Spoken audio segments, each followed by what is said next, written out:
What happens when a Hollywood legend steps onto a live morning show set expecting a simple chat about his new movie, only to get blindsided by a host who's clearly gunning to provoke him in front of millions? You're about to dive into the raw, unfiltered showdown that split the internet, sparked endless debates, and had everyone wondering the same thing. Who actually crossed the line? Samuel L. Jackson had a hot new film dropping, so his media team lined up the usual morning show circuit. Good Morning America kicked it off, and Jackson rolled into the studio that morning like always. Sharp suit, easy stride, flashing that signature warmth to the crew with quick nods, fist bumps, and a low "morning, y'all" that made people grin back. He was ready for the standard play. Talk the movie, drop a couple of set stories, keep it real but smooth. Then bounce. But the second he dropped into the chair across from Michael Strahan, the vibe shifted hard. Something felt wrong, like static before a storm. Strahan's $1,000,000 TV smile was locked on, but it looked glued in place. Too stiff, too bright. When they shook hands, Strahan held on a beat too long, grip firm, eyes scanning Jackson like he was sizing up an opponent instead of greeting a guest. The air thickened instantly. Jackson felt it. This wasn't going to be the easy sit-down everyone pretended it would be. Then the floor director counted down. "We're live in 5, 4, 3. The red lights blinked on. Strahan turned to the camera first, all teeth and energy. "Welcome back to Good Morning America. We've got an absolute legend in the house today. Samuel L. Jackson is here to talk about his brand new film." "Sam, great to see you, man." Jackson smiled back, small and easy. "Good to be here, Michael. Appreciate it." He kept his tone even, friendly, but his eyes stayed sharp. He'd been in enough rooms to know when the air felt off, and right now the air felt thick. Strahan's handshake still lingered in his mind, that extra squeeze, the way his gaze had lingered a second too long. Jackson wasn't nervous. He didn't get nervous, but he was alert. Strahan leaned forward just a hair, still smiling. "So, let's get right into it."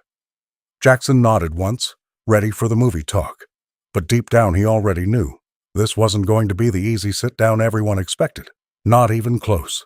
Strahan didn't waste time. He turned that big TV smile straight at Jackson and jumped in. "So Sam, your new film looks incredible. Great cast. Killer director. But before we dive into all that, I think our viewers would be really interested to hear your thoughts on some of the comments you've made lately about the industry. You've been pretty vocal, right?" Jackson didn't blink. He just tilted his head a fraction, keeping the same easy posture. Inside, though, the switch flipped. Here it was, the detour. Exactly what the sound guy had warned him about. He answered slow and steady.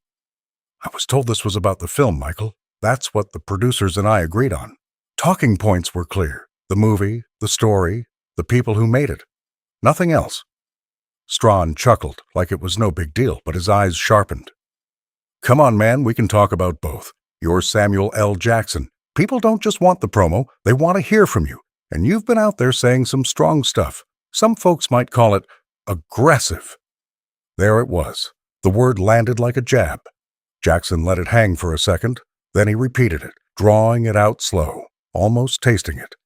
Aggressive. He leaned forward just enough to close the space between them. "That's an interesting choice of words, Michael. You use aggressive for every actor who speaks their mind? Or is that a special label you say for certain people?" The studio audience stirred. Soft murmurs, a couple quick glances between seats. Nobody expected this turn so fast. Strahan's smile flickered just for a split second, but Jackson caught it. The host shifted in his chair, trying to look relaxed. "Look, I'm just saying what's out there," Strahan said, hands up like he was calming things down. "You've got this reputation now. Doesn't always have to be heavy, you know. Sometimes people just want the good vibes." Jackson stayed perfectly still, legs still crossed, but his voice dropped lower, more deliberate. "Funny thing about that, my publicist sent over the exact talking points to your producers 3 days ago. Email's probably still in your inbox. Film title first, cast highlights, director's vision, a couple set stories. No mention of my vocal comments. No mention of anything aggressive. We agreed on that. So why are we here talking about something else?" Strahan's jaw tightened. You could see it, the quick swallow, the way his fingers flexed on the edge of the desk. He wasn't expecting the pushback this clean, This fast. The audience murmur grew a little louder now, heads turning, phones probably already coming out under seats. Jackson didn't raise his voice. Didn't need to. He just kept his eyes locked on Strahan's. Calm on the surface, but burning underneath. He'd been in rooms way tougher than this one. He knew the play. They wanted him rattled. They wanted him to snap or shrink. Neither was happening. Instead, he sat straighter, shoulders square, that trademark intensity creeping into his stare. The easy movie star smile was gone now. What replaced it was something quieter, more dangerous. The air in the studio felt heavier. Then Strahan leaned back a little, trying to regain that easy host vibe, but the tension was already thick enough to cut. He spread his hands like he was explaining something obvious. Look, Sam, I get it. You've got strong opinions. But come on, people tune into Good Morning America with their coffee, getting ready for the day. They want light entertainment, something positive, not heavy lectures first thing in the morning. Jackson didn't move at first, just stared at him for a beat.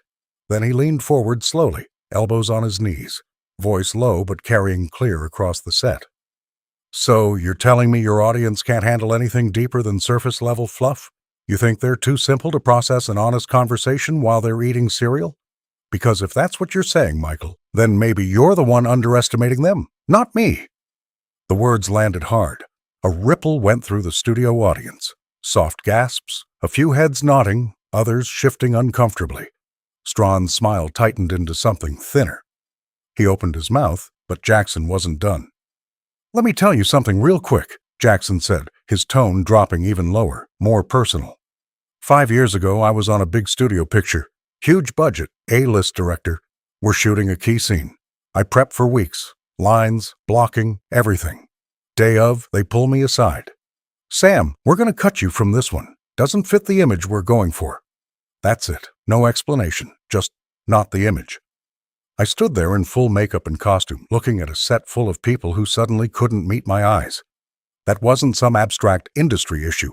That was my face, my work, my time. And it happened because of how I look, because of who I am. The studio went dead quiet. No murmurs now. Just silence. Jackson let the memory sit there, raw and unfiltered, his eyes never leaving Strahan's. Strahan cleared his throat, trying to steer it back. I hear you, but that's your personal agenda coming through again. We're here to talk about... Jackson held up one finger, just a small motion, but it stopped Strahan cold. He waited a full second, letting the silence stretch, then hit him with it. Do you get to wake up in the morning and choose whether or not you're black today, Michael? The question dropped like a grenade. The entire studio froze. No coughs, no chair creaks, nothing. Cameras kept rolling, but you could feel every person in the room holding their breath. Strahan's face went blank for a split second, real panic flashing behind the eyes, before he tried to recover. That's not what this is about. From behind the cameras, the producer stepped forward half a step, hand raised in the universal cut signal, mouthing commercial to the floor director. Jackson caught the movement out of the corner of his eye. He turned his head just enough to look straight at the producer, then gave one small, firm shake of his head. No, we're not cutting. Not yet. He turned back to Strahan, voice steady as steel. No, answer the question. Because when you tell me to keep my personal agenda out of this, what you're really saying is that my life, the way the world treats me every single day, should stay hidden when I'm sitting here promoting a movie. You don't get to decide that for me, and your audience deserves better than you pretending it doesn't exist. Strahan's composure cracked wide open now. His hands gripped the edge of the desk a little too hard, knuckles paling. Sweat beaded at his temple. He looked genuinely rattled. Strahan tried to rally, leaning in with that forced host energy, like he could still steer this back to safe waters. You know what, Samuel? I respect the career. I really do. But you've become too comfortable using your platform to push your personal agenda. Some people think celebrities should just entertain, not turn every interview into a soapbox. That's all I'm saying. Jackson didn't flinch. He just sat there for a second, letting the words settle. Then, without breaking eye contact, he reached into his jacket pocket, slow and deliberate, pulled out his phone. The move was sudden enough that Strahan's eyes flicked down to it, confused. Jackson tapped the screen twice, scrolled for maybe 3 seconds, like he'd had this ready, and held it up so the camera could catch the glow. Hold on, Michael. Let me read you something real quick. His voice was calm, almost conversational, but every word carried weight. This is you, 2018 on The View. Quote, I love when celebrities use their platform to speak on social issues. It's powerful. It makes people think. We need more of that, not less. End quote. You said that, word for word. I remember because I watched it that day and thought, good for him. He lowered the phone, eyes locked back on Strahan's. So you said that, Michael. Now you're sitting here telling me the exact opposite. Which one's the real you? The studio audience let out a collective breath. Some gasps, a few low oohs, phones lighting up faster now. Strahan's mouth opened, closed, opened again. No smooth comeback this time, just a quick stutter. Look, context matters, Sam. Things change. Jackson cut him off, not loud, just firm. Context. You praised celebrities speaking out. You called it powerful. Now you're calling it a personal agenda and saying, I should keep quiet. That's not context, Michael. That's hypocrisy. Strahan's face flushed, the big TV smile gone completely. He shifted in his seat, hands flat on the desk, like he needed something to hold on to. The audience murmur turned into a low buzz, people leaning forward, not wanting to miss a word. From behind the cameras, the producer, tall guy in a black polo, headset on, stepped out one pace onto the set. He raised both hands, voice urgent but hushed. We should go to commercial. Let's take a quick break here. Jackson didn't even turn his body. He just swiveled his head toward the camera, straight into the lens, and spoke clear and loud enough for the whole control room to hear. Hold up. You in the black polo. I know your name's Dave. Dave, you approved the talking points. You signed off on the film topics yourself. Email chains got your replies. So why'd Michael ignore every single one? Why are we here if not to talk about the movie you said we'd talk about? The producer froze mid-step, mouth half open. Strahan's face went from flushed to ashen in seconds. Pure panic now, eyes darting between Jackson, the producer, and the red light that was still burning. No commercial, no cut. The cameras kept rolling, capturing every second of the unraveling. The air in the studio felt electric, like right before lightning hits. Audience members were straight up whispering to each other, some nodding hard, others wide-eyed. Crew guys behind the monitors exchanged looks. Nobody moving, everybody watching. Jackson slipped the phone back into his pocket, sat back a little, but his stare never left Strahan. Strahan's voice cracked just a little when he tried to push back one last time, desperation creeping in under the fake calm. You know what, Samuel? Maybe the problem isn't my questions. Maybe it's that you've gotten so used to people walking on eggshells around you that you can't handle being treated like a regular guest. You're asking for special treatment here, and that's not how we do things. The word hit like a slap. Special treatment. The studio sucked in air all at once. Audible gasps from the front row, a low damn from somewhere in the back. Jackson's face went completely still. No twitch, no blink, just that deadly quiet that anyone who'd seen his movies knew meant the storm was about to break. He didn't explode. Not yet. Instead, he unfolded himself from the chair slow, deliberate, rising to his full height without hurry. When he spoke, his voice stayed low, controlled, but every syllable carried the weight of 40 years in the game. Special treatment, he repeated, letting it echo. Michael, you just said expecting basic respect is asking for special treatment. Let me make sure I heard that right. Strahan opened his mouth, but nothing came out fast enough. Jackson turned his body slightly toward the main camera, straight into the lens, talking to every living room watching at home. Before this goes any further, let me tell you all something. Last week I got an email from a woman who was in this very audience a couple months back. She wrote to me personally because she saw my name on the guest list today. Said she tried to ask Michael a real question during a segment. Nothing wild, just something about his old NFL days and mental health. He shut her down cold on air, cut her off mid-sentence, laughed it off like it was a joke, moved on. She said it felt like she didn't matter. That's not one isolated story. That's a pattern. And now he's sitting here telling me I want special treatment for wanting the same decency he denies other people. The red light never wavered. Jackson paused just long enough for the words to sink in, then reached up and started unhooking his lapel mic with slow, careful fingers, like he was handling something fragile he no longer wanted. I came here to talk about my work. You turned it into something else. You questioned my right to speak, called my life a personal agenda, suggested I should smile and shut up. That's not interviewing. That's condescension. And I won't be your trained SEAL. I won't clap on command, bark when you say bark, or pretend everything's fine when it's not. Respect isn't special treatment. It's the bare minimum. And when you don't give it, don't be surprised when people stop taking it. He let the mic cable drop, the little black box hitting the desk with a soft thud that sounded huge in the dead quiet studio. Then he looked straight at Strahan one more time. You showed the world who you are today, Michael, not me. Before anyone could react, a woman in the third row stood up, mid-40s, glasses, gripping her phone like a lifeline.